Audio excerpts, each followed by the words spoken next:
Olá pessoal, como é que anda a vida? Hoje a gente vai falar sobre recursão. E no meu objetivo aí do 00, para você que nunca viu recursão, até alguns códigos mais avançados. Então, mesmo que esse vídeo fique longo, assiste de pedacinhos e tenta pegar a lógica pouco a pouco. E aí no futuro você vai se acostumar. Então, bora começar aqui. Vamos começar com um código interativo. E aí depois a gente vai pensar como é que a gente transforma esse código interativo em um código recursivo. Então, seja um número inteiro. Meu objetivo é contar a quantidade de dígitos que tem esse número inteiro. E aí eu vou fazer o seguinte algoritmo. Eu vou dividindo por 10 e cada vez que eu consigo dividir por 10, eu aumento o meu contador do número de dígitos em um elemento. Então, eu preciso aqui de um contador de número de dígitos, que vai começar com 0, e eu preciso do meu laço agora. Eu vou continuar dividindo até que eu chegue no caso trivial, no caso base. Quando é o caso base? Quando eu tenho só um dígito.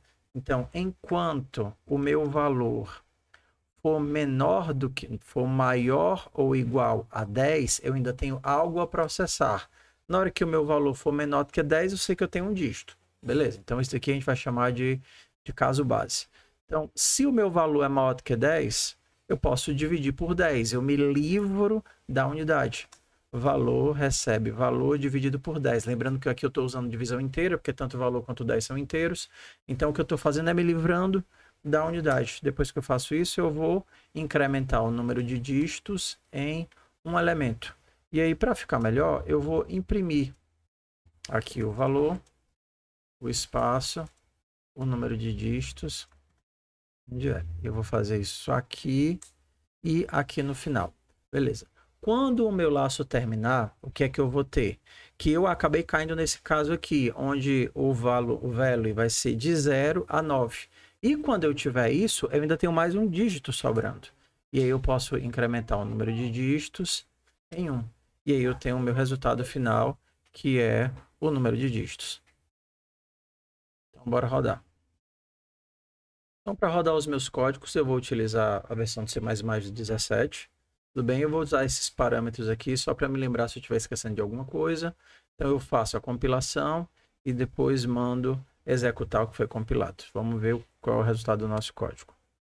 Então, eu começo com o meu número original e 0 dígitos. Toda vez que eu divido por 10, o meu número diminui e eu incremento a minha contagem de dígitos em 1, até que eu tenho o número que sobra. Por exemplo, aqui sobra o 1.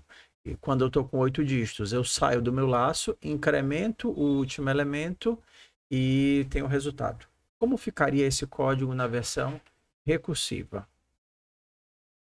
Para a minha versão recursiva, eu vou precisar de pensar o que é o parâmetro de entrada, o que é o retorno, o que é o ponto de parada e o que é a ação. Então, aqui eu vou ter um retorno. Tudo bem que eu tenho que pensar o que é que vai ser esse retorno. Eu vou ter o nome da minha função, vou chamar de conta dígitos.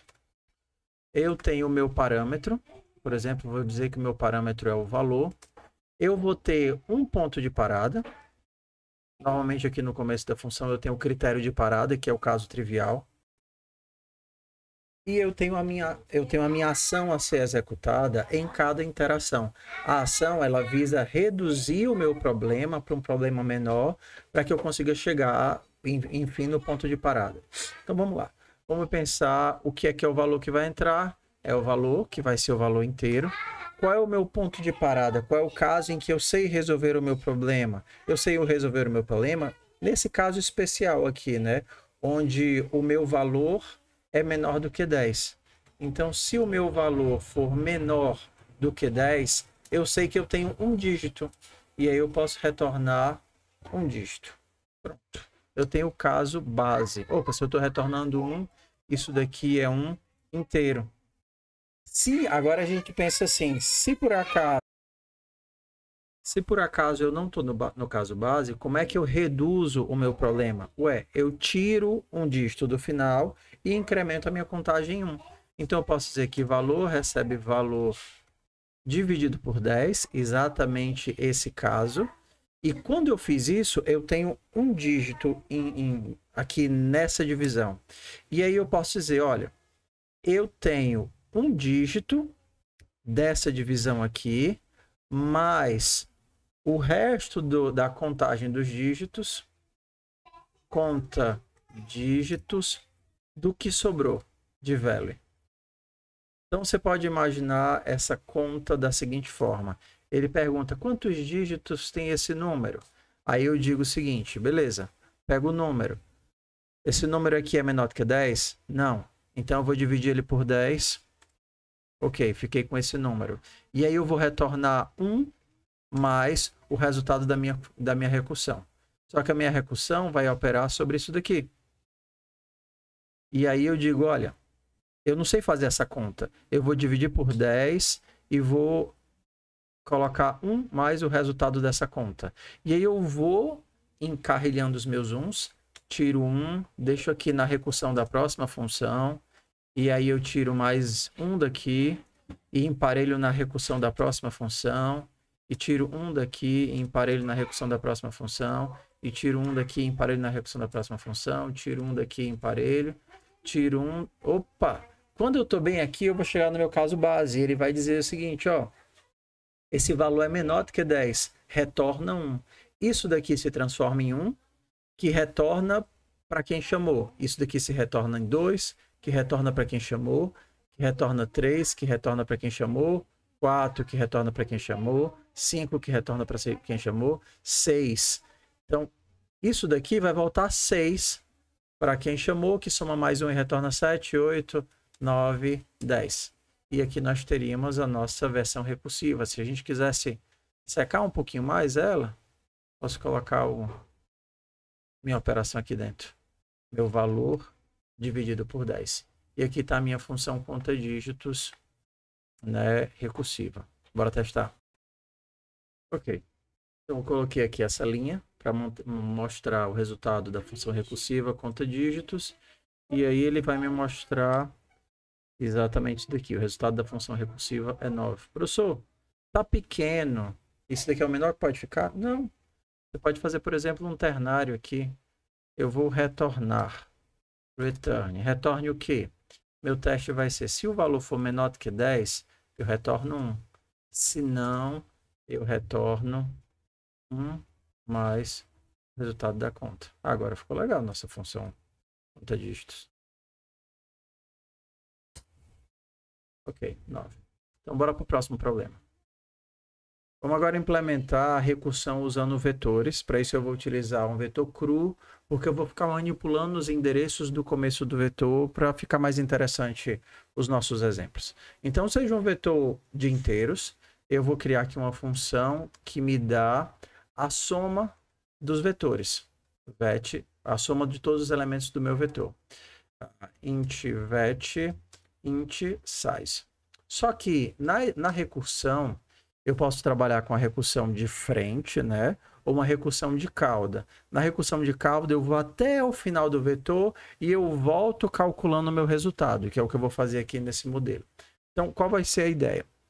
Se por acaso o meu tamanho for 0, eu vou para o elemento neutro. Se por acaso o tamanho é 0, não tem quem eu somar, então eu posso dizer, olha, meu vetor é 0, então o resultado da soma é 0. Se o meu vetor não é 0 de tamanho, então eu preciso fazer a seguinte coisa. Eu vou guardar o elemento atual.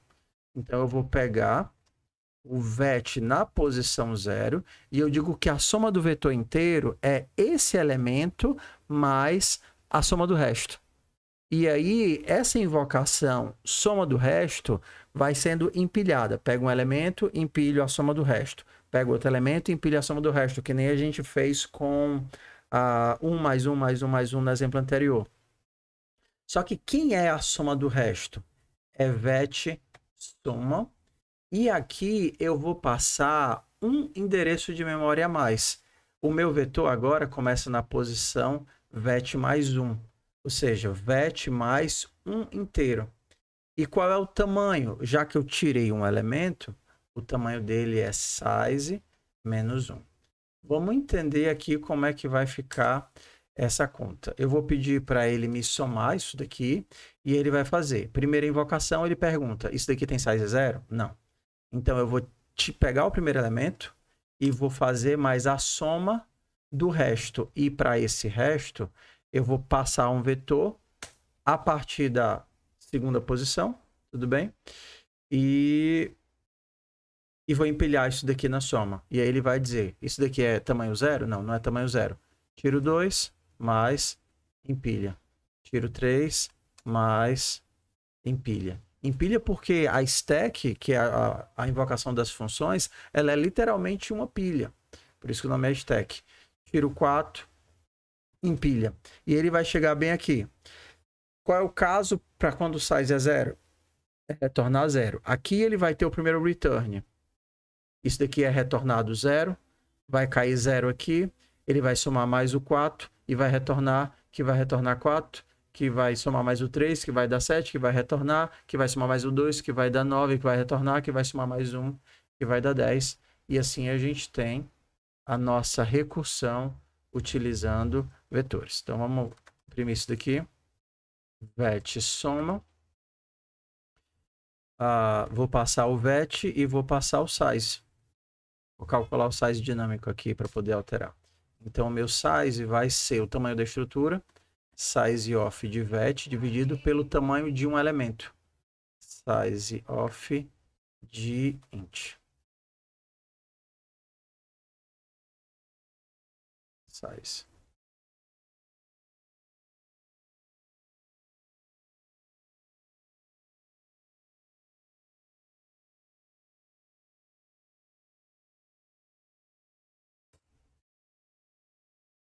Ok. 35. Próximo. Esse modelo que vocês viram, a gente chama de recursão de cauda, onde nós disparamos a recursão, ele vai até o final e volta coletando as informações. A gente poderia reescrever isso daqui numa recursão frontal, né? Numa recursão onde o valor ele vai sendo adicionado na ida e não na volta. Não é a forma mais comum, mas é interessante para que vocês vejam as diferenças nos modelos. Então, por exemplo, esse daqui, soma 2. Tudo bem? O que é que eu vou fazer? Ao invés de disparar a recursão e voltar coletando, eu vou para frente juntando os valores. Então, eu vou chamar isso daqui do meu acumulador. Então, quando eu chamo a recursão, eu pego e invoco a recursão para o próximo elemento, me colocando no acumulador. Então, isso daqui é o que veio de quem me chamou e eu vou retornar para frente acumulador mais o meu valor, que é vet 0. Então, vamos imaginar como é que vai ser aqui a nossa função. 1, 2, 3, 4, 5. E aí eu vou chamar a função, a primeira chamada de função vai começar com acumulador 0. Então, seria o meu vetor e acumulador 0. Na primeira chamada de função, eu tiro o 1 e incremento no acumulador. Então, na segunda chamada de função, eu vou ter o meu vetor menor e o 1 acumulado.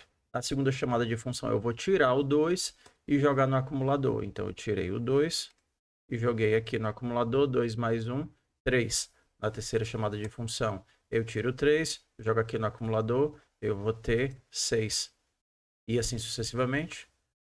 Tira o 6 com o 4 vai ser 10. Ops. E aqui na última chamada eu tiro 5.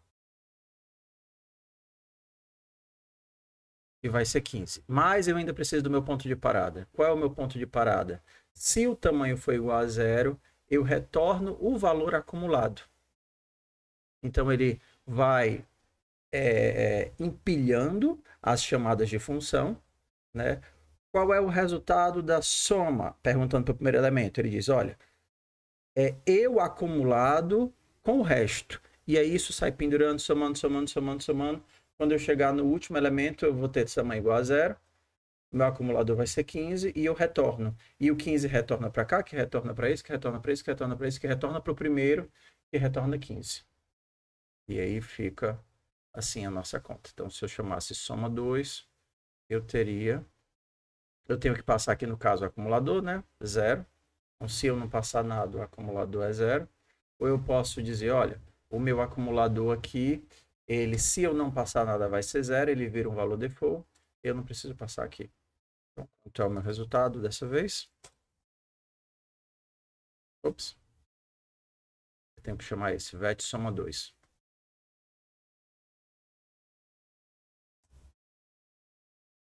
Da mesma forma. Então, a gente tem aqui uma recursão de cauda, onde eu vou até o final e volto, que é a que a gente vai usar normalmente, e essa daqui é uma recursão de frente, né? A gente sai acumulando o valor de alguma forma. Então, vamos ver em outros exemplos coisas diferentes que a gente pode fazer com esse tipo de recursão. Queria só colocar um adendo aqui, qual dos dois tipos de recursão é melhor. Você pode ir lá no Google e perguntar qual a diferença entre recursão e recursão de cauda. A questão é que no modelo de recursão de cauda, normalmente os compiladores eles conseguem entender isso daqui e transformar isso daqui num laço, assim, para o compilador.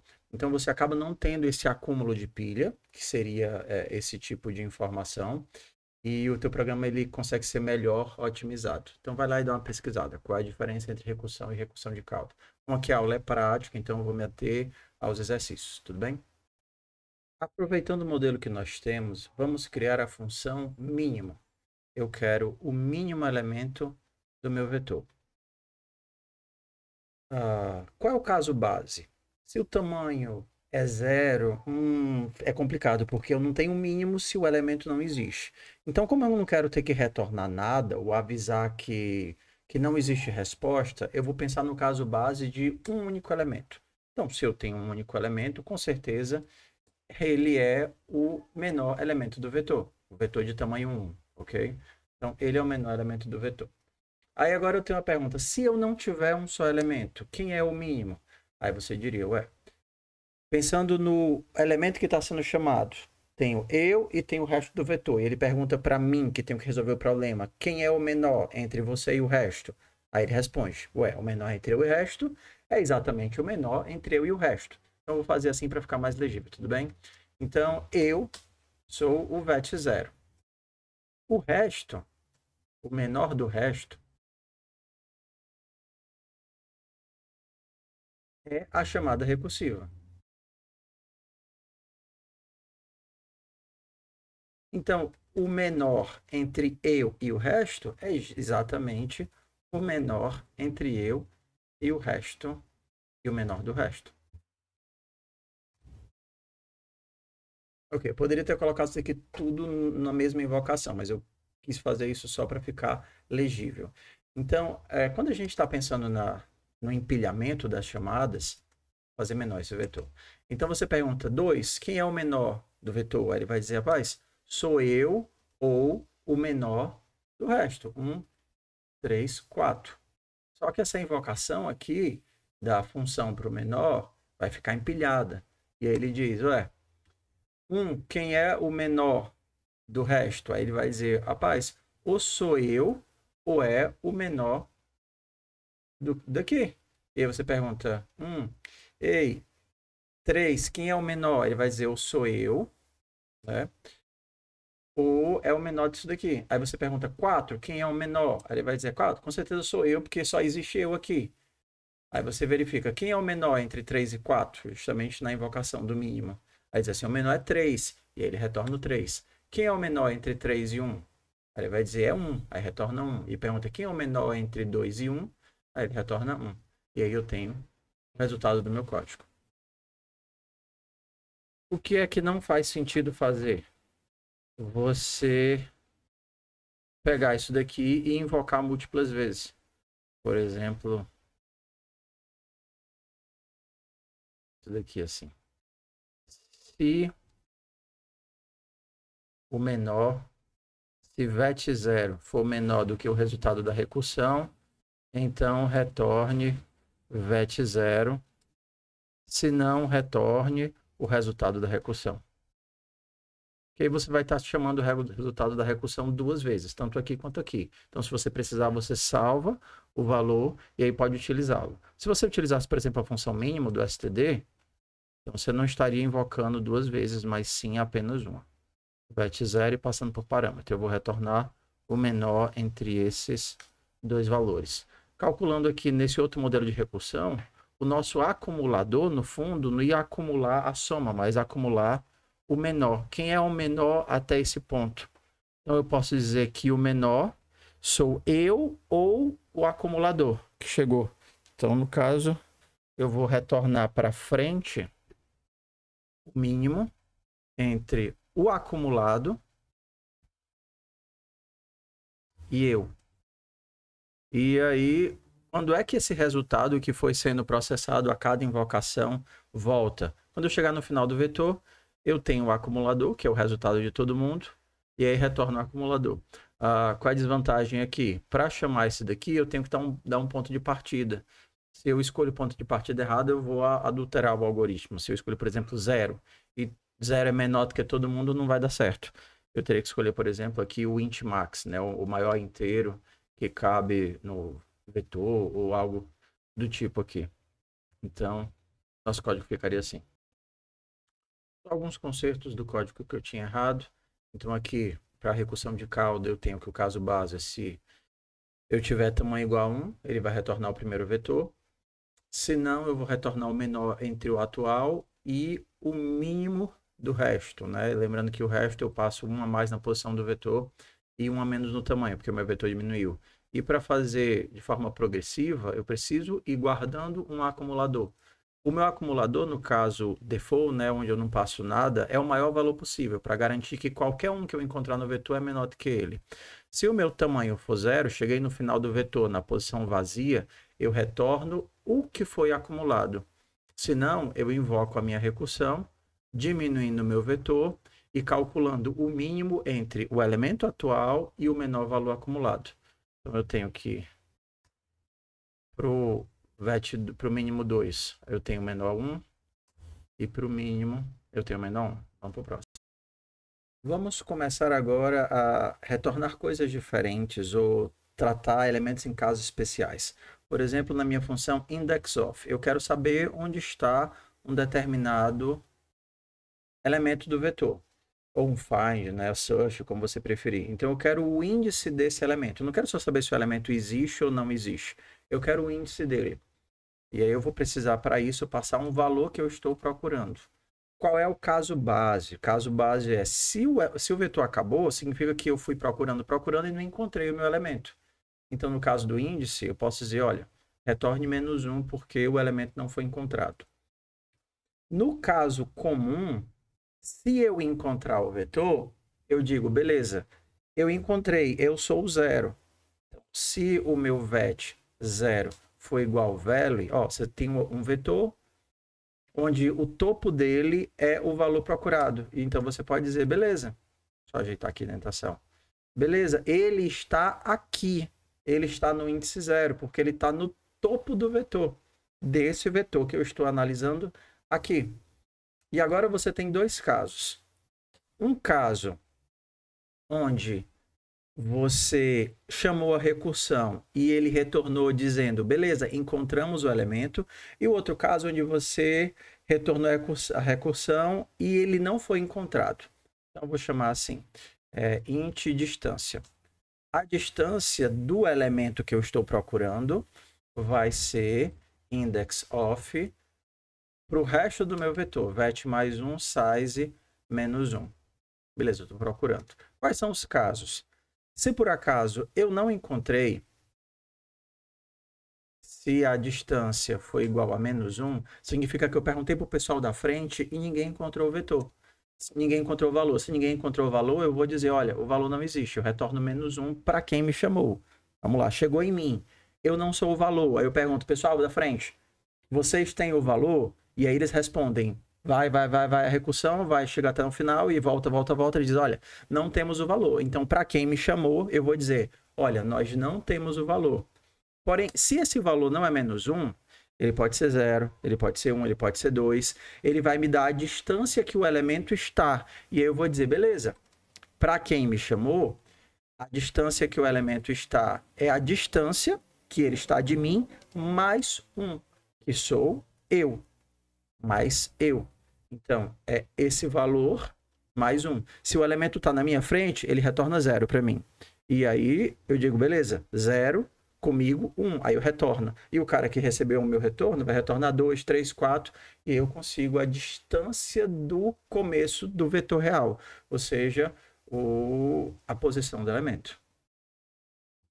A gente ainda pode dar uma simplificada, reescrevendo aqui. Se por acaso eu vou retornar a distância é igual a menos 1, se for, retorne menos 1, se não, retorne distância mais 1. Para simplificar, eu já fiz o outro, tá? Então, o outro é bem simples. O meu index of tem um acumulador que é o índice que eu estou. A primeira busca começa com índice 0, e aí eu faço o teste. Se eu cheguei no vazio, não existe, retorne menos 1. Se eu sou o elemento procurado, retorne o índice acumulado. Se eu não sou o elemento procurado, continue procurando, só que mais para frente. Então, eu vou incrementando o índice para 1, 2, 3, 4 e por aí vai. Então, aqui eu tenho, se eu procurar o elemento 1, ele vai estar no índice 2. Se eu procurar o elemento 3, é para ele estar no índice 0. E se eu procurar o elemento 30, como ele não existe, é para dar menos 1. Ok. Vamos retornar uma coisa diferente agora. Se por acaso eu quero todos os ímpares do meu vetor. Eu quero os ímpares. Então, eu quero o 3, o 1, o 5, o 7 e o 9. O que eu tenho que retornar? Não posso retornar um vetor cru, porque no caso do meu vetor eu não tenho gestão automática de memória nele. Então, eu vou criar aqui uma lista. O meu vetor vai retornar uma lista de inteiros com o resultado de todos os elementos ímpares. Tá? Então, isso daqui eu vou chamar de ímpares.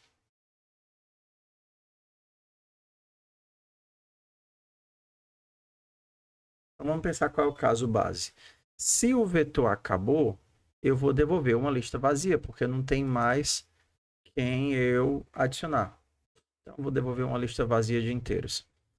Se o meu valor atual ele for ímpar, significa que eu preciso adicioná-lo na lista. Se o meu valor atual for ímpar, ou seja, se mod 2 for igual a 1, eu preciso adicioná-lo na lista. Ué, que lista? A lista que vai ser criada no final do vetor e que vai voltar coletando os elementos. Se ela vai ser criada no final do vetor e vai voltar coletando, eu devo fazer um pushback ou um push front? Ué, se ela é criada lá, cada novo elemento tem que ser colocado na frente do vetor até chegar no final. Então, eu vou retornar a lista do final com o push front do meu valor se for ímpar. Se eu for par, então é apenas a lista. Então, o que eu vou retornar para quem me invocou? Se eu for par, eu retorno só o resultado da recursão, só a lista. Então, eu vou chamar só ímpares, passando vet mais 1 e size menos 1.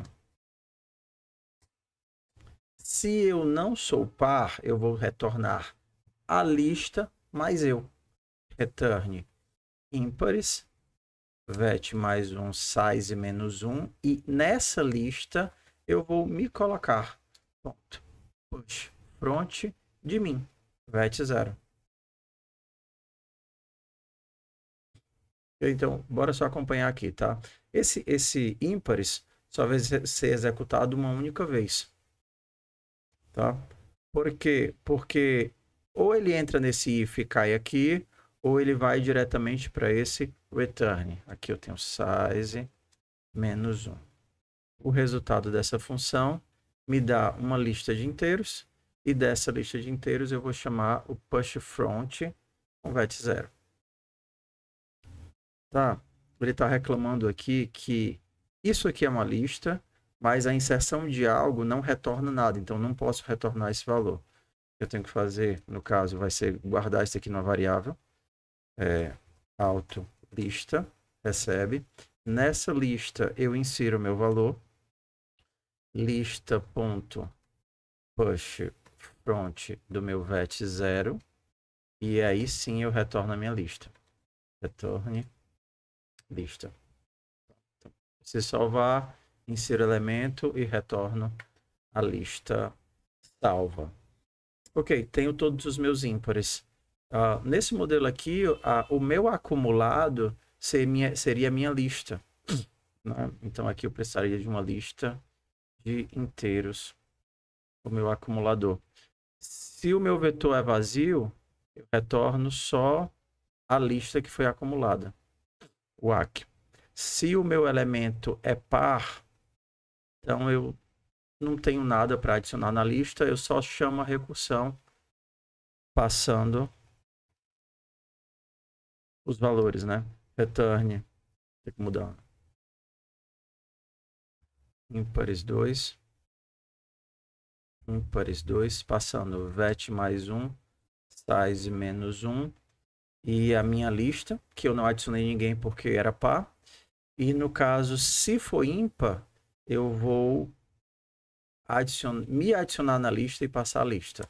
Eu vou pegar acumulador.push, só que agora eu vou dar um push back, porque a lista já tinha adicionando elementos no começo, e agora eu me adiciono no final da lista e invoco para o resto.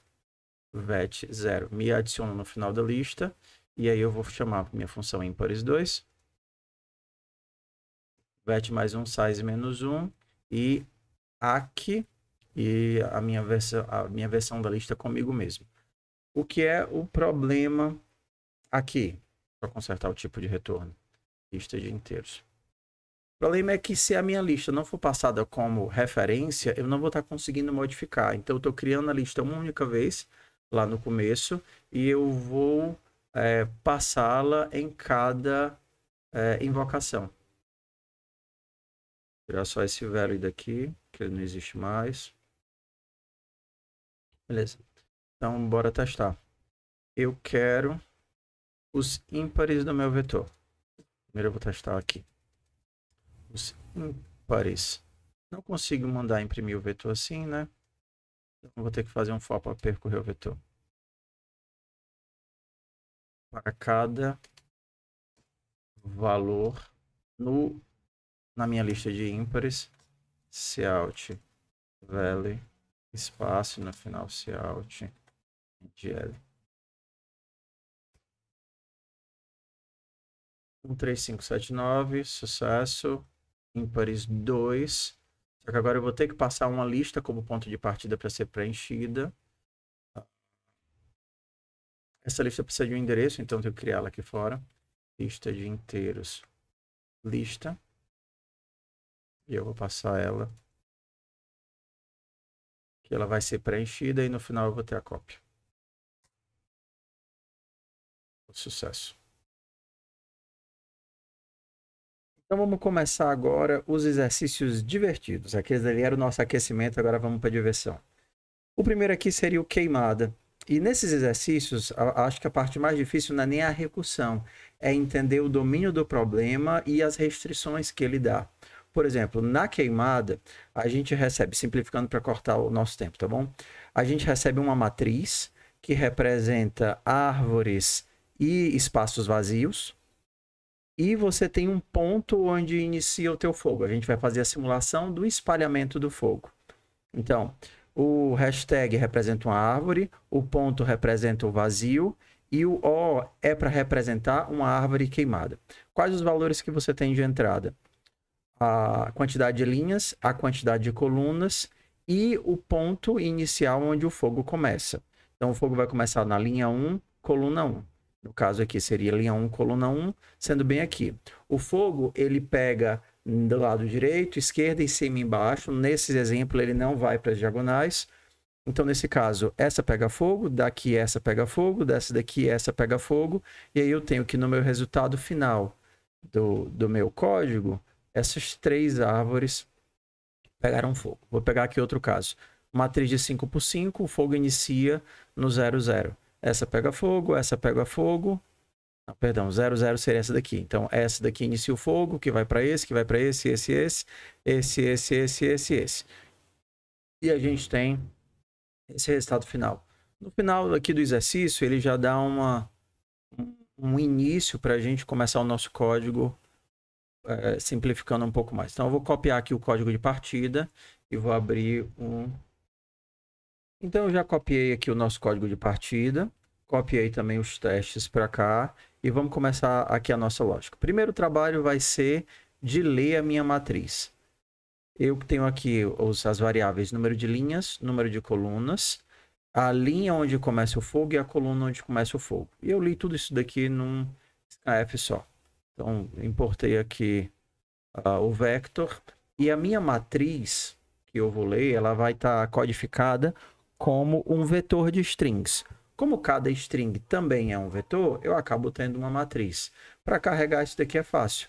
É só fazer n coluna, número de linha vezes, leio uma linha inteira, já que isso daqui não tem espaços vazios, basta eu dar um cin, não preciso nem dar o getLine. Eu dou um cin e jogo isso daqui para dentro do meu vetor de strings. Terminou esse for, eu tenho um vetor com todas as minhas linhas. A função aqui show, que já vem junto, ela simplesmente manda imprimir todas as linhas. Para cada uma das linhas, imprima a linha e bote um /n no final. Como é um vector, eu poderia ter feito sem usar os índices, né? Para cada linha da matriz, imprima a linha. E pronto. Então, deixa eu colocar isso daqui. Vou pegar e rodar o primeiro exemplo, só para a gente pegar um exemplozinho um pouquinho maior. Vou pegar esse daqui. Então, se eu rodar o meu código, deixa eu só fazer um for, um cout aqui, para separar a entrada que eu digitar da que vai aparecer. Imprimir aqui um monte de NGL. Então, deixa eu rodar aqui meu código. Ele vai esperar uma entrada. É isso, filho de Deus. Ah, foi só o cout que estava errado. Tirei esse negócio aqui. Rodei o código. Ele vai dar os warnings das variáveis que eu não estou utilizando, mas tudo bem. Colei o meu código. E aí a gente viu que ele leu todos os valores e já carregou a minha matriz. Beleza. Tenho a minha matriz prontinha. O que é que eu vou fazer agora? Preciso fazer o fogo. E o tocar fogo é uma função recursiva bem simples. Eu vou pegar fogo na posição que eu estou. Se eu posso pegar fogo, essa é a minha ação. O meu ponto de parada é, se eu não posso pegar fogo, eu retorno. Não vou fazer nenhuma contagem por enquanto. Se eu posso pegar fogo, eu pego. Se eu não posso pegar fogo, eu retorno. E pronto, não existe nada além disso. Ah, e se eu pego fogo, eu vou invocar o fogo para todo mundo que está perto de mim. E aí eles que se virem se pegam fogo ou não pegam fogo. Então, como a gente tem uma matriz, a quantidade de elementos na matriz é o número de linhas e o tamanho de uma linha é o número de colunas. Beleza. Qual é o meu ponto de parada? O meu ponto de parada é se eu estou fora da matriz ou se eu não sou árvore. Então, vou fazer o seguinte. A primeira coisa que eu tenho que testar é se eu estou fora da matriz. Vou fazer aqui o booleano aqui fora, tudo bem? Bool está fora. Então, para estar fora, eu vou aproveitar logo isso daqui. Como é que eu sei que eu, linha e coluna, não estou fora da matriz? Se linha for menor do que 0, está fora da matriz. Se linha, até copiar isso daqui. Se linha for maior ou igual ao número de linhas, ele também está fora da matriz. Então, retorna falso. Fazer assim só para ficar legível, tudo bem? Mesma coisa para coluna. Poderia colocar no só if? Posso, mas fazer assim por legibilidade. Se a coluna for menor do que 0 ou coluna for menor do que o número de colunas, retorno falso. Se não, eu retorno true. Então, em todos esses casos, eu sei que ele está fora. Então, eu vou inverter. Isso daqui vai ser true. True. Está fora. False. Ok? Então, se for isso daqui, está fora. Se for isso daqui, está fora. Se não, eu retorno falso. Só lembrando que você não precisa colocar else aqui, tá certo? Se ele não caiu em nenhum if, é porque ele vai cair nesse return. Ok? Só para facilitar a legibilidade do código principal. Pontos de parada. Se está fora da matriz, mat lc, então acabou a recursão, retorna nada, só retorna. Qual é o outro ponto de parada? Ué, se essa posição não é árvore, se matriz nessa linha e nessa coluna for diferente de árvore, então não posso queimar. Lembrando que o árvore é o nosso Hashtag. Se isso aqui for diferente de árvore, também eu estou fora. Retorna a função, não tenho o que fazer. Para facilitar, eu vou colocar todos os pontos de parada juntos, tá? Lembrando, esse daqui tem que vir primeiro, porque eu só posso fazer esse se LC for em posições válidas da matriz. Então, se isso daqui for falso, ele já cai fora, nem executa o próximo. Então, pronto. E tem o ponto de parada. Agora você pensa na ação, no comportamento recursivo e no retorno. Qual é a ação? A ação que eu quero é tocar fogo. Então, tocar fogo, no meu exemplo, é colocar a bolinha, é colocar o O.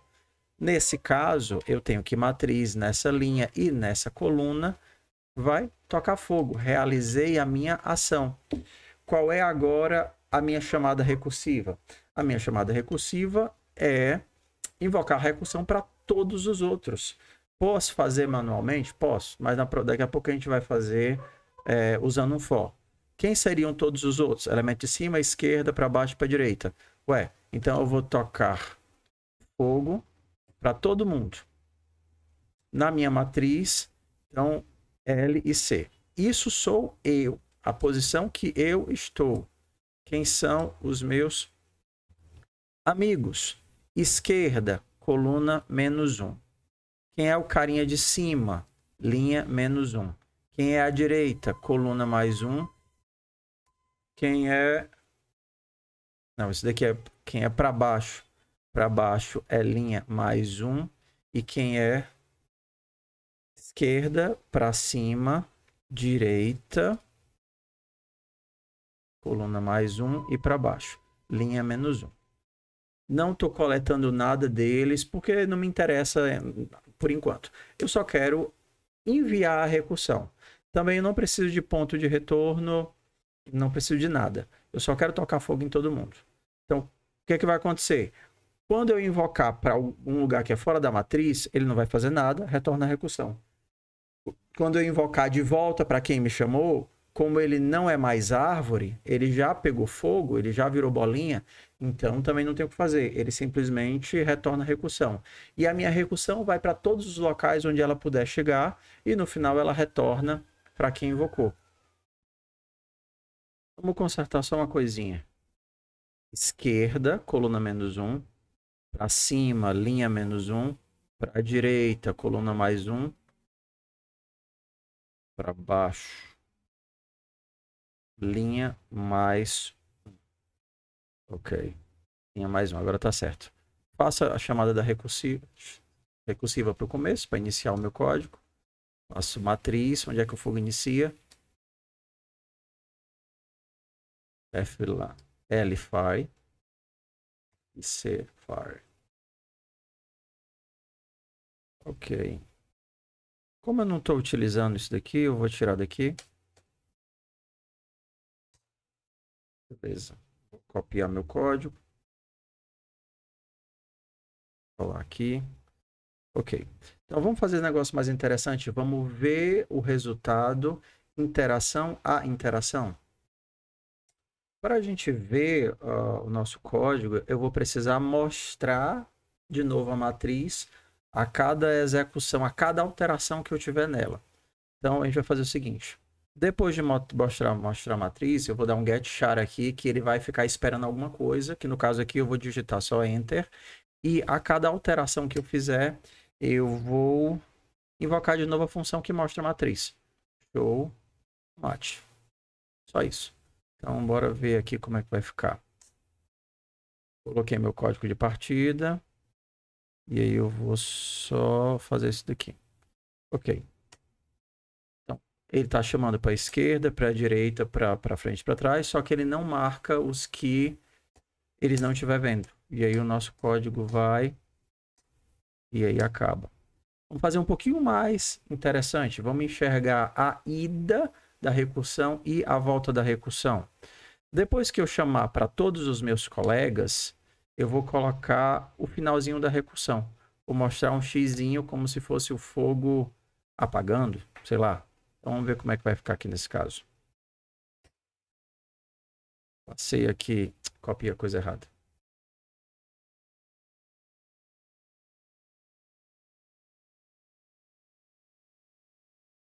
Peguei aqui a informação, rodei, copiei.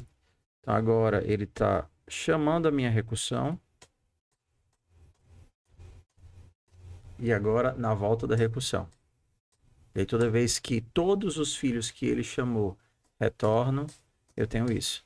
Nesse caso desse exemplo, eu tenho um só caminho. Mas vamos fazer aqui um exemplo onde eu tenho múltiplos caminhos.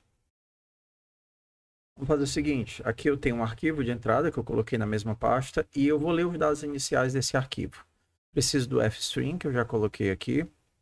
E aí, antes, eu vou abrir um arquivo de leitura, um ifstream, chamado arquivo, que vai ler de input.txt. Ao invés de usar o scanf, eu vou usar aqui ler do arquivo, mandar para nl, nc, lfire e cfire. Não precisa desse scanf, e aqui eu também não vou tirar do CIN, eu vou tirar do meu arquivo. Como aqui eu não estou dando getLine, estou só pegando string, o /n que ficaria aqui guardadinho, ele vai ser ignorado e eu vou pegar a primeira string válida. Se deu certo, a gente já consegue rodar nosso código. Beleza, tá aqui, ó. Vamos fazer o seguinte, agora vamos fazer nossa ida da recursão e nosso retorno da recursão. Sucesso. Bora ver agora os casos que ele não conseguiu. Os casos que ele não conseguiu ou são casos que eu estou fora da matriz, ou são casos que eu estou dentro da matriz, mas ele não é mais árvore. Então, vamos ver aqui. Se por acaso, vou separar os dois, tá? Se por acaso ele está fora da matriz, eu não tenho como mostrar porque não está mais na matriz. Mas se por acaso ele não é mais árvore, eu vou guardar essa informação só para a gente poder ver. Então, matriz LC. Então, char backup, matriz LC. Guardei o valor que era, que pode ser um valor que já foi queimado, ou pode ser um vazio, mas eu vou guardar. E aí eu vou marcar ele dizendo que ele está sendo analisado. Para ser analisado, eu vou colocar uma arrobinha, pronto. Arrobinha, vou mandar mostrar minha matriz. Show. Match. E como eu sei que essa informação não é útil para mim, eu estou colocando só para efeito de visualização, e eu não quero mais isso daqui, eu vou retornar. Então, se match LC for diferente de árvore, se eu não vou queimar, porque não é árvore, eu vou pelo menos mostrar. Pelo menos mostrar. Mostro e no final eu devolvo a informação que era LC. Para não atrapalhar. Eu devolvo a informação que era. Devolvo a informação de backup.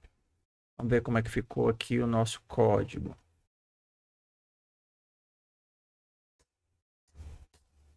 Ok. Então aqui ele vai fazer esquerda, direita para frente e para trás. Então, o cara que estava de baixo chamou a recursão para cima. Só que lá não é árvore. Então volta a ser o que era. Chamou para a direita, só que lá é vazio. E aí volta a recursão. Aí chamou para baixo, podia queimar, queimou. Quem estava embaixo vai chamar para a esquerda, não pode. Chamou para cima, não pode. Chamou para a direita, pode. Chamou o cara da direita, chamou para a esquerda, não pode. Para cima, não pode. Para a direita, pode. E aí eu saio continuando a minha recursão. Agora eu vou voltar e executar os lados que eu não executei. Esse daqui ficou faltando executar da esquerda. Esse aqui ficou faltando de baixo. Esse aqui também ficou faltando de baixo. E aí eu tenho o fim do meu algoritmo. Nesse caso, eu não estou pegando nenhuma informação e nem precisando fazer o registro de nenhuma informação, porque eu estou colocando tudo na própria matriz. Mas se eu quisesse pelo menos saber quantas árvores pegaram fogo, usando a técnica recursiva que nós vimos. Então, tocar fogo vai virar um inteiro. E aí, como é que eu sei quantas pegaram fogo a partir de mim? Eu sei que eu peguei fogo. Por exemplo, se eu cheguei bem aqui. Se eu sou esse caso, estou fora da matriz, ninguém pegou fogo. Se eu sou esse caso, eu não sou árvore, ninguém pegou fogo. Mas se eu sou esse caso, eu sei que pelo menos eu peguei fogo. Então, o contador recebe 1, porque eu peguei fogo, acabei de pegar fogo. E eu, como fui invocado por alguém, também tenho que dar conta de todo mundo para quem eu invoquei o fogo. Então, eu sei que o contador vai incrementar de quantos tocaram fogo a partir da esquerda, quantos tocaram fogo a partir de cima, da direita, embaixo. E no final eu posso retornar quantos tocaram fogo a partir de mim. Perceba que a recursão não volta para quem chamou justamente por causa da alteração. Como agora eu não sou mais árvore, eu que estou chamando a recursão, então não tem perigo de eu ficar chamando para ele, que chama para mim, que chama para ele, que chama para mim, e por aí vai. Tá? E aí eu posso guardar isso daqui, int cont, e aí no final eu posso mostrar o resultado.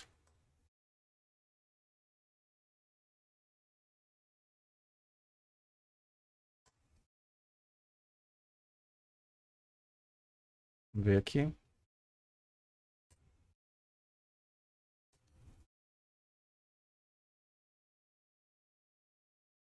Voltando. Queimaram 10 árvores. 1, 2, 3, 4, 5, 6, 7, 8, 9, 10. Sucesso. E se eu perguntasse quais os pontos que pegaram fogo? Então aqui não seria mais o inteiro. Eu posso fazer com a técnica da lista. Todas as vezes que eu fui um elemento que peguei fogo, eu vou colocando esse elemento dentro da lista e no final eu tenho a lista com todos os elementos que pegaram fogo. Se eu quiser saber o caminho que o fogo fez, mesma coisa, eu vou complementando a lista a cada nova interação que dá certo. Vamos para outro problema? Vamos para o nosso primeiro backtracking, fuga do labirinto. Aqui o objetivo é, eu estou dentro de um labirinto que tem múltiplas opções de para onde eu ir, só que nesse daqui a gente tem um labirinto perfeito. Eu tenho a garantia de que entre quaisquer 2 pontos existem apenas um caminho, então eu nunca vou ficar em loop rodando dentro do labirinto. O nosso labirinto ele é formatado da seguinte forma: eu tenho as paredes por onde eu não posso andar, os espaços vazios por onde eu não posso andar, um local que seria o início, que é onde eu caio no labirinto, e o fim, que é onde eu devo chegar. Então, meu objetivo é mostrar exatamente o caminho entre o início e o fim do labirinto. Da mesma forma que o outro, a gente já tem um códigozinho de partida, para simplificar, onde aqui eu tenho a definição da estrutura posição. Uma forma de interar entre os meus vizinhos. Aqui, dado uma posição, ele vai retornar a posição da esquerda, coluna -1, posição de cima, posição da direita e posição de baixo. Então, dado um ponto de partida, eu vou ter um vetor com os meus 4 vizinhos, esquerda, cima, direita e embaixo. Isso daqui fica mais fácil de interar. E o meu código de início, eu inicio com linha e coluna, vou ler a linha e a coluna e vou ter, da mesma forma que antes, uma matriz de strings, né? Um vetor de strings. Tá? Aqui é o tratamento de dados, para eu me livrar do primeiro elemento /n que ficou lá no final. E aqui carregando a minha matriz com getLine e lendo a matriz inteira para caçar onde é que está o início e o fim. Tá? Então, quando terminou esse código aqui inicial, eu sei onde é que está o meu início, onde é que está o meu fim. Coloquei vazio na posição de início para ele não atrapalhar o loop e vazio na posição de fim. Então, eu li isso daqui e deixei só tudo vazio, mas eu guardei o início e fim justamente para poder iniciar o meu código na busca da solução. Então, eu vou carregar isso daqui no código para gente. Ok, copiei o código no meu editor, mesma coisa do outro, coloquei o meu arquivo aqui para facilitar. Eu vou mandar ele ler do arquivo em todas as execuções. Então, eu vou precisar aqui de um file stream. No começo logo, eu vou abrir o meu arquivo com um ifstream, arquivo de input.txt. Meus dados, ao invés de ler de CIN, eu vou ler do arquivo. Quando eu li um primeiro inteiro, li o segundo inteiro, eu estou bem aqui no meu buffer de entrada. E eu preciso me livrar desse barra N que está bem aqui antes de dar os getlines. Senão o primeiro getline vai pegar só o barra N. É justamente o que eu vou fazer. Antes que eu estava lendo da entrada padrão, podia dar o getchar. Agora, depois de ler os dois, eu vou dar um getLine. Puxando do meu arquivo. E vou colocar aqui numa string temporária. Não preciso dela. Só para eu poder me livrar desse carinha que está aqui. Aí agora eu vou ler todas as linhas diretamente do meu arquivo. Fiz o processamento para poder me livrar do I e do F, guardando as posições dele justamente nas variáveis início e fim, que estão bem aqui. E pronto, limpei minha matriz. Vamos ver aqui, rodar o nosso código e ver. Okay, então tá aqui a minha matriz. E aqui, número de linhas, número de colunas, início e fim. Eu vou, por enquanto, me livrar dessas informações só para facilitar a visão da minha matriz. E vamos começar o nosso código. O que é que eu vou querer? No nosso backtracking, na ideia do nosso código, eu vou olhar em todas as posições de forma ordenada. Se eu começo por aqui, eu sei que eu posso ir para a direita, para a esquerda, para frente e para trás. Então eu vou disparar minha recursão em todas as direções. Ver se o caminho está por aí, ver se o caminho está por aí, por aí, por aí. E você tem que imaginar que essa sequência de perguntas esquerda, direita, para cima e para baixo, ela vai ficar como se fosse encarrilhada na recursão. Primeiro eu tento esquerda. Se por acaso retornar, não foi esquerda, eu tento para cima. Se por acaso retornar, não foi para cima, eu tento direita. Beleza, eu estou bem aqui, tentei para direita. Aí aqui ele vai fazer. Tenta esquerda, não foi. Tenta para cima, não foi. E aí tudo vai ficar encarrilhadozinho até que eu consiga ou não achar a solução. Bora enxergar isso daí. Então aqui eu vou precisar do meu busca, void buscar. Para buscar eu vou precisar da minha matriz, que é um vector de string match. Como eu preciso alterá-la, vou colocar como comercial, né, como referência, e eu preciso saber qual é o ponto que eu estou. Int L, int C. Beleza, eu quero saber qual é o ponto que eu estou. Ok. Será que o ponto que eu estou é a solução do meu problema ou não? Esse é o ponto de parada. Se eu cheguei no meu problema, beleza, acabou tudo. Então, eu preciso saber quem eu estou procurando. Então, int destino. Aqui o destino, na verdade, é uma posição. Beleza. Poderia usar posição aqui? Poderia, mas vou usar também. Posição atual e posição destino. Meu ponto de parada é se atual é igual a destino.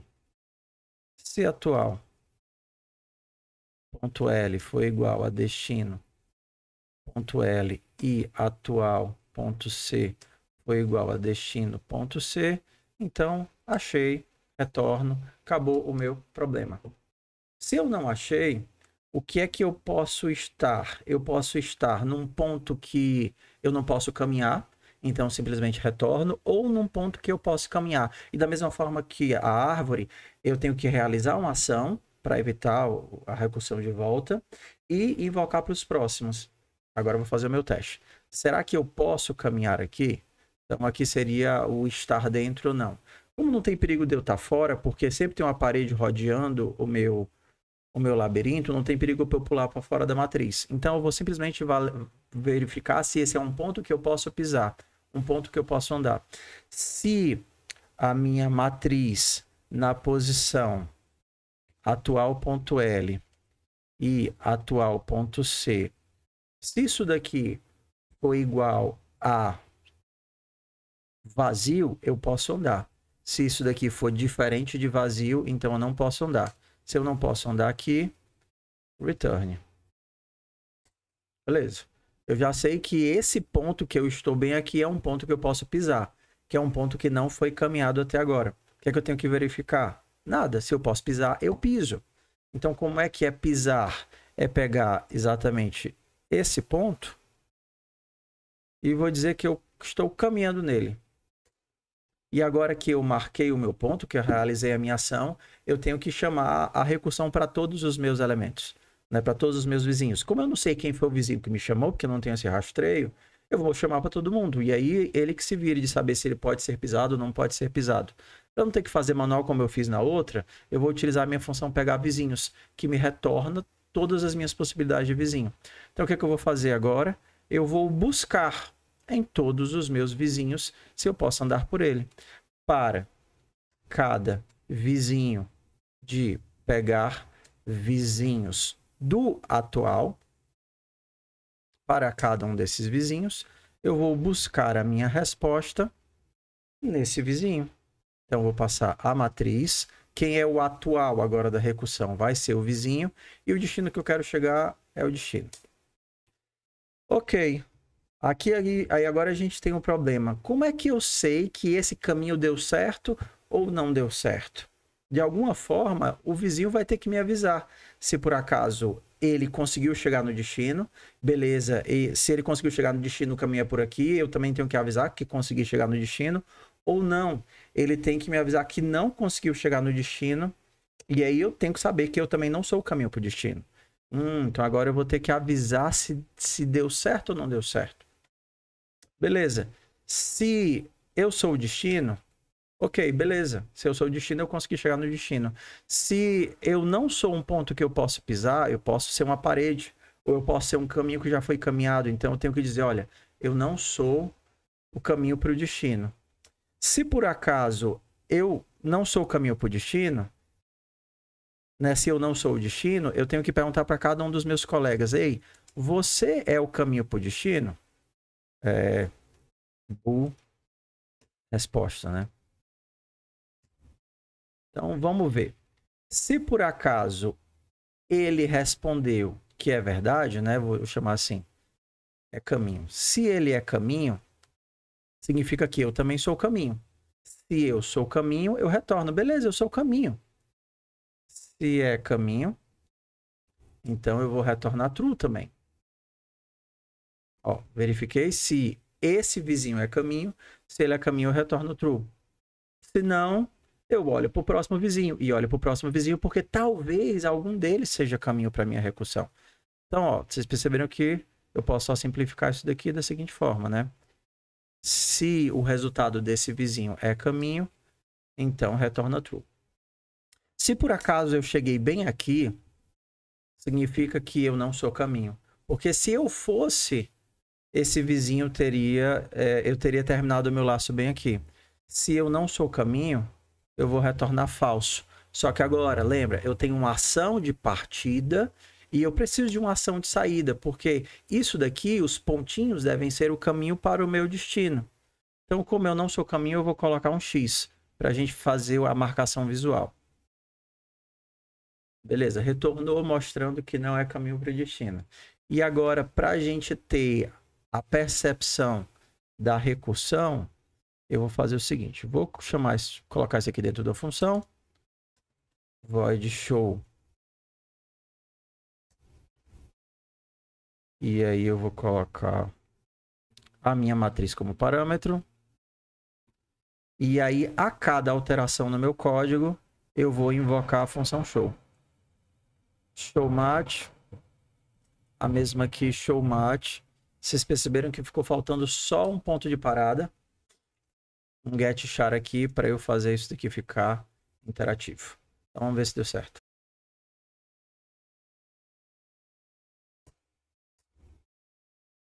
Ué.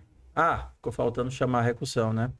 Então eu vou precisar chamar a minha recursão chamando buscar, beleza? E aí eu vou passar a minha matriz.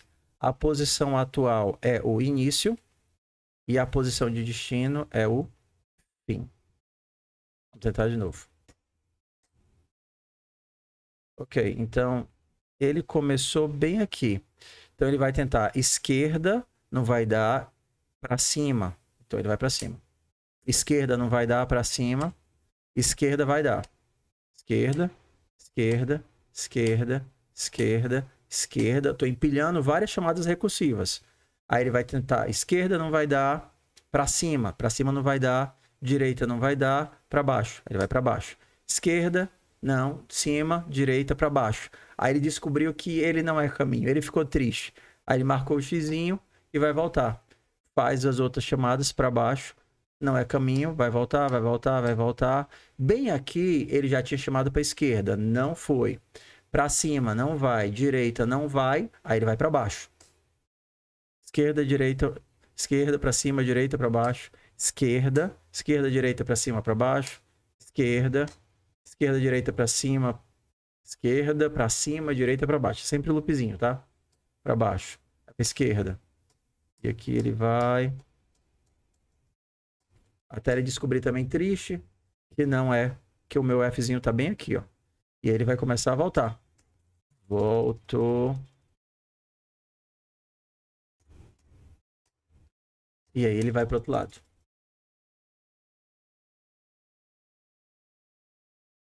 Até ele chegar no resultado que ele quer.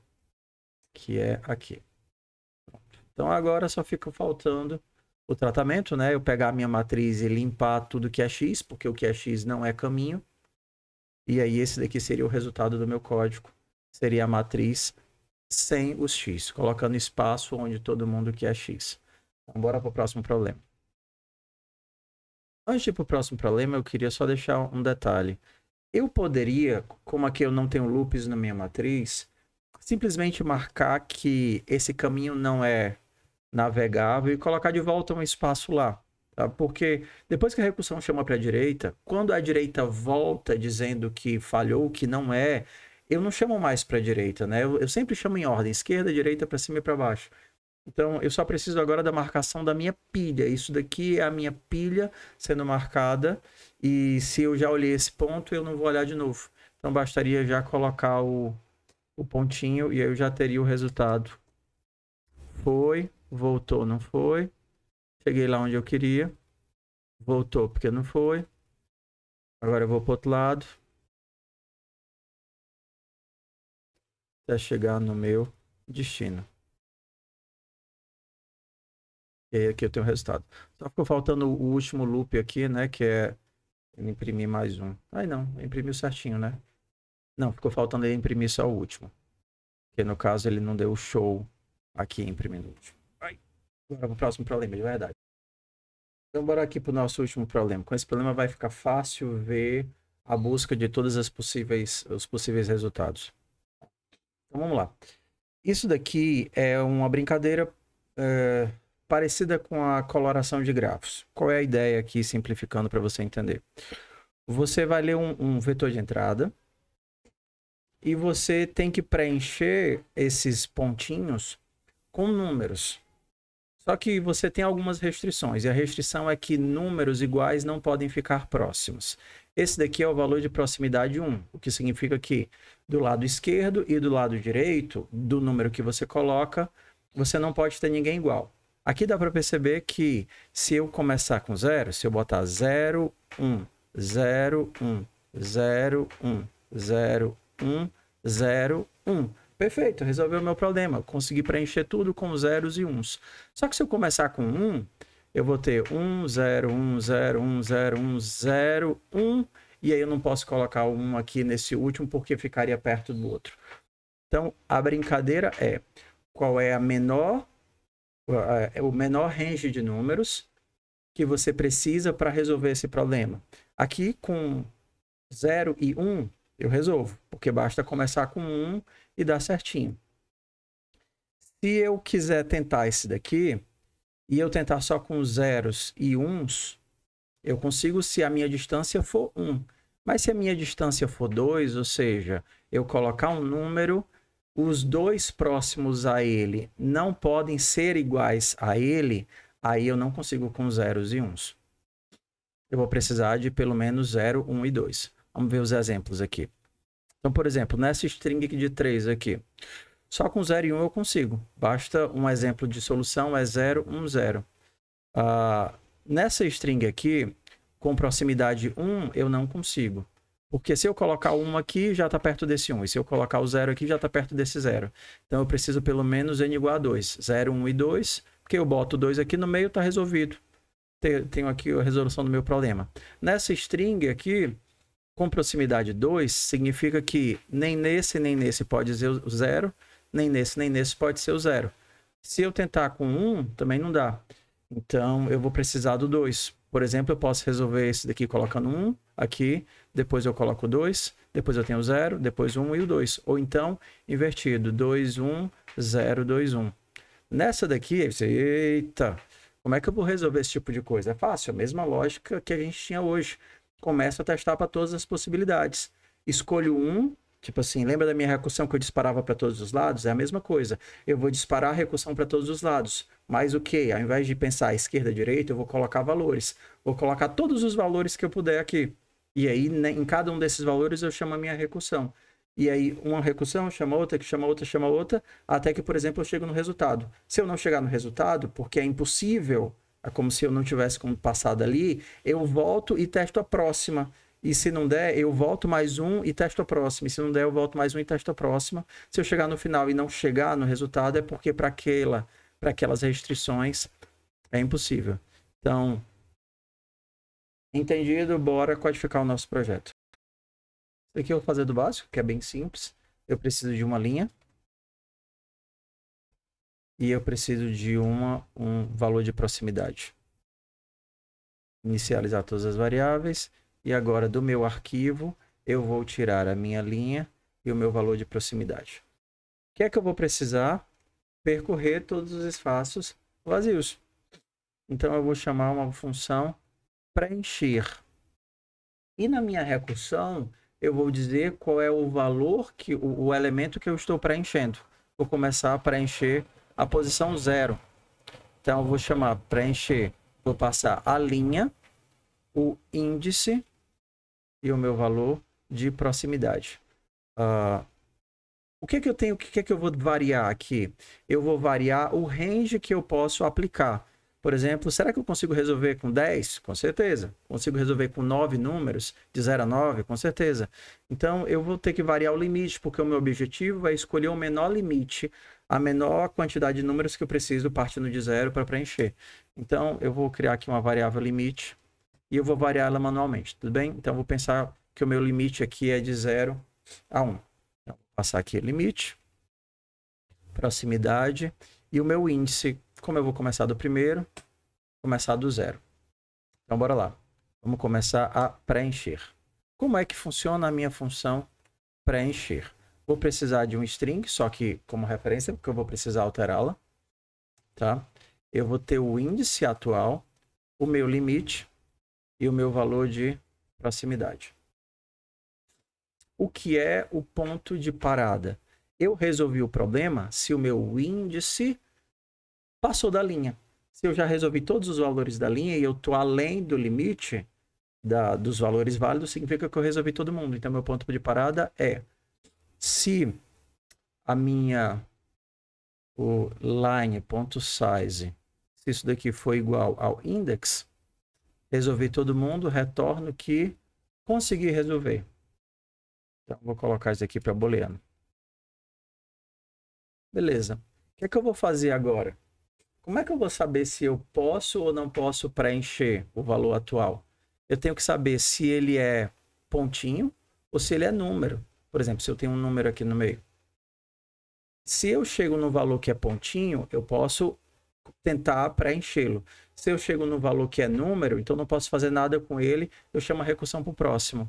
Então, se a minha linha nesse index for igual a ponto, beleza, eu vou chamar a recursão a partir dela. Se for diferente de ponto, então eu só chamo a recursão para o próximo. Eu vou fazer assim, Cheguei bem aqui, esse cara não é ponto, eu chamo a recursão para o próximo. Então, vou chamar preencher, line, index mais 1, limite e próximo. E o valor de proximidade. Beleza. Se esse cara não é ponto, ele é número. Então, pula para o próximo. Mas se ele é ponto, eu vou chamar a recursão para todas as possibilidades dele e para o próximo. Só que para fazer isso, eu vou precisar verificar se o valor que eu vou colocar nele, eu posso ou não posso colocar. Vamos lá. Cheguei num ponto. Aí eu vou perguntar, ué, vou testar todos os valores. Então, para cada valor, começando do 0 até valor menor ou igual ao limite, se eu estou no meu limite 1, eu vou tentar o 0 e 1. Para cada um dos valores, eu vou pensar, será que com esse valor eu consigo resolver o problema? Então, eu vou fazer o seguinte, eu vou colocar esse valor na posição atual, line na posição index vai receber o valor, só que lembra que aqui tu tá com o valor inteiro e tá tentando colocar no vetor de números, então você tem que converter de inteiro para número. Fazer assim, value mais 0. Se valor é 0, vai me dar o dígito 0. Se o char 0. Se valor for 1, vai ser o char 0 mais 1, que vai me dar o char 1. Beleza. Coloquei a linha. Antes eu vou fazer outra coisa, mas daqui a pouco. E eu tento ver se esse número resolve o meu problema. Então, eu vou chamar de preencher, line, index, mais 1, limite, proximidade. Vamos lá. Para todos os valores. Antes de colocar um valor, eu não sei, eu tenho que testar se eu posso colocar esse valor aqui. Porque se eu não posso colocar esse valor, eu não posso chamar a recursão. Então, eu vou fazer o teste. Se, por exemplo, posso inserir nessa linha, nessa posição, esse valor, preciso aqui mais do limite não, preciso do limite e proximidade. Se nessa linha eu posso inserir esse valor, então eu insiro esse valor e chamo a recursão. Vamos para a função posso inserir. O posso inserir. Será que eu posso inserir nessa linha esse número? Para saber disso, eu tenho que verificar se, por exemplo, se meu valor de proximidade é 1, se um elemento à direita e um elemento à esquerda, esse cara não existe. Por exemplo, se meu valor de proximidade é 4, eu tenho que verificar se até 4 elementos à direita e 4 elementos à esquerda, esse valor não existe. Se ele não existir, eu posso inserir. Então, aqui eu vou ter que fazer o teste.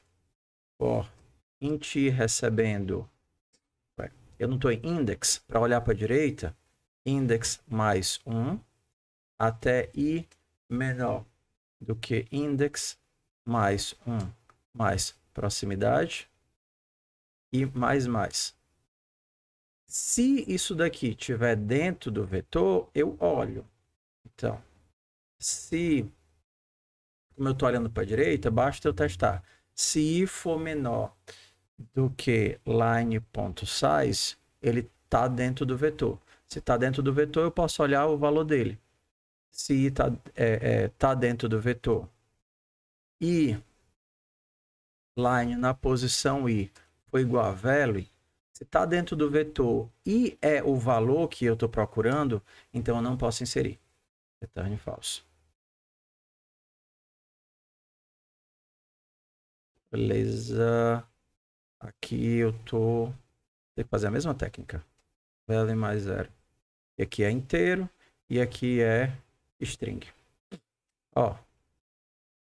Fui para frente para os valores que existiam e encontrei alguém que é justamente quem eu estava tentando inserir, lascou, não posso inserir esse cara. Mesma coisa eu vou ter que fazer para trás. Só que para trás eu vou começar do seguinte. Se eu quero um elemento, se o meu valor de proximidade for 1, eu vou começar em index menos 1. Tudo bem? Então aqui é index menos proximidade. e eu vou até i menor do que index. I mais mais. Se esse valor existe, para garantir que ele existe, eu tenho que verificar se ele é maior ou igual a 0. Se esse valor existe e a posição dessa linha for quem eu estava tentando inserir, lascou. Não posso inserir esse cara. Senão, eu digo que eu posso inserir esse cara. Beleza, função de proximidade finalizada. Ok, agora bora voltar aqui para o nosso código. Se o valor for menor do que 0, valor menor do que limite, valor mais mais. Se eu posso inserir esse valor nessa linha, aqui eu não preciso da variável limite, né? A variável inútil aqui. Vou tirar ela daqui. Se eu posso inserir esse valor nessa linha, então eu insiro o valor na linha e chamo a recursão para o próximo, que o meu objetivo é conseguir resolver. Agora eu tenho que saber, será que a recursão deu certo ou não deu certo? Porque se deu certo, eu já retorno, mesma coisa do outro código, né? Se por acaso eu conseguir preencher com esse valor foi a solução, então eu posso retornar true. Se o meu colega da frente diz que com esse valor que eu escolhi deu certo preencher, então eu retorno true. Se não deu certo preencher com esse valor, eu escolho o próximo valor, e escolho o próximo valor, escolho o próximo valor, escolho o próximo valor. Se eu sair desse for aqui, que testou todos os valores, e eu não cair no if, nesse if que retorna true, é porque eu não sou... com a configuração que estava para trás de mim, eu não resolvi o problema. Então, eu preciso voltar a ser ponto para garantir que quando chamarem de novo a recursão e cair em mim, ele vai testar todos os valores de novo para a nova configuração que ficou atrás. Então, aqui é a minha ação de retorno. Então, o meu valor de linha vai voltar a ser pontinho. Porque aqui, diferente do caso das outras buscas, mudar o começo muda o fim. No caso da busca lá da saída do labirinto, não. Mas aqui sim, se por acaso eu escolho um no começo, eu vou testar várias possibilidades aqui. Se por acaso eu não resolvi, eu posso voltar, a pessoa lá vai colocar um 2 e aí eu vou tentar todos os valores de novo. E aí na hora que eu coloco o pontinho, eu disse que não deu certo. O que é que eu vou fazer agora? Fazer interativo. Vamos mostrar as soluções para cada invocação e ver o que vai sair. Mostrar é bem simples. É só imprimir a linha. Eu imprimo a linha a cada alteração. Alterei, imprimi a linha, botei o pontinho de volta, imprimi a linha. Se por acaso eu conseguir sair, cheguei no final do algoritmo, eu vou também imprimir a linha, mas eu vou também imprimir uma marcaçãozinha que deu certo. Então, bora rodar.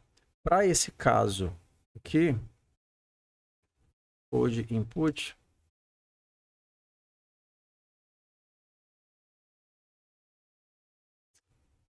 vou acabar tendo que botar um get SHA aqui para cada um. Não, vou botar o get SHA não, deixa logo rodar tudo. Então, bora rodar e ver como é que é o comportamento.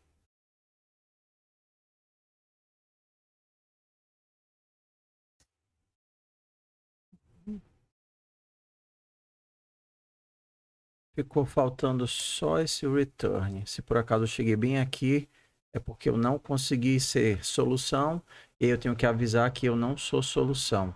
Outra coisa que ele vai ficar reclamando do C++ é quando eu uso size. Isso daqui não é um inteiro, isso daqui é um inteiro sem sinal, né? Então, quando eu comparo isso daqui com valor inteiro, ele reclama. Então, vou colocar isso aqui como size. Mesma coisa, colocar isso aqui como inteiro que ele não vai reclamar mais. Então, vamos lá. Vamos começar do básico. Valor de distância 1. Quero preencher isso daqui. Será que eu consigo para o valor de distância 1, indo de 0 a 1? Ok. Então, olha aí. Ó. Ele começa com 0, chama recursão. Coloca o 1, que é o único valor que ele conseguiu. Ele tentou botar o 0, não podia, Não passou no código, posso inserir. Conseguiu botar 1, aí chama recursão. Botou o 0, chama recursão. Botou 1, chama recursão.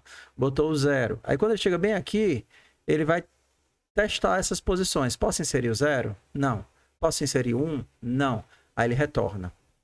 Aqui ele pensa, vai tentar a segunda recursão. Inserir o 0. Posso inserir 1? Não. Aí retorna.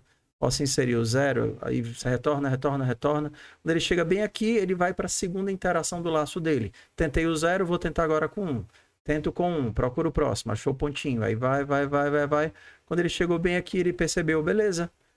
Chama a recursão para o próximo, que chama a recursão para o próximo. E aí eu consegui resolver o meu problema. Vamos testar com um 0 bem aqui, ó. Vou colocar um 0 bem aqui. Será que ele resolve?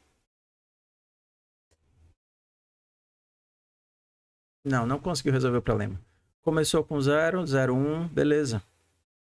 Conseguiu, chegou até aqui, viu que não dava para inserir o 1 aqui. Voltou, desempilhou tudo. Começou com 1 no começo. Tentou, mas já que deu com os burros na água, porque não conseguiu inserir nenhum nem o 0. Voltou e acabou meu algoritmo. Então, se eu aumentar o meu limite agora para 2, será que eu consigo resolver esse problema? Ele tentou com 0, botou 0, 0, 1. Quando chegou aqui no finalzinho, que antes ele não conseguia, aí ele colocou 2, resolveu o problema. Agora, se a minha distância de busca de proximidade não for 0, não for 1, mas for 2, consegue resolver? Conseguiu, ó. Colocou o 2 aqui e o 2 aqui. Se a minha distância de proximidade for 3. Agora ele já não consegue responder. Porque não importa como ele comece, ele não consegue colocar nada aqui. Pois, esses foram os nossos problemas. Então a gente conseguiu ir lá do básico de recursão, passando pelas recursões simples em vetor. Vimos algoritmos de busca com recursão, onde a gente só tinha um caminho, dava ou não dava. E a gente fez aqui o nosso primeiro backtracking, onde a gente tenta resolver com as várias possibilidades, invocando a recursão para frente. Se não der certo, a gente reseta o nosso valor, corrige e tenta as próximas possibilidades. E aí, no fundo, você viu que a gente tenta todas as possibilidades. Se não der certo, não deu. Então, agora vai estudar, treinar e fazer exercício, que aí você também vai ficar muito bom nisso. Com muita prática, né? E exercício. Um abraço. Valeu. Tchau.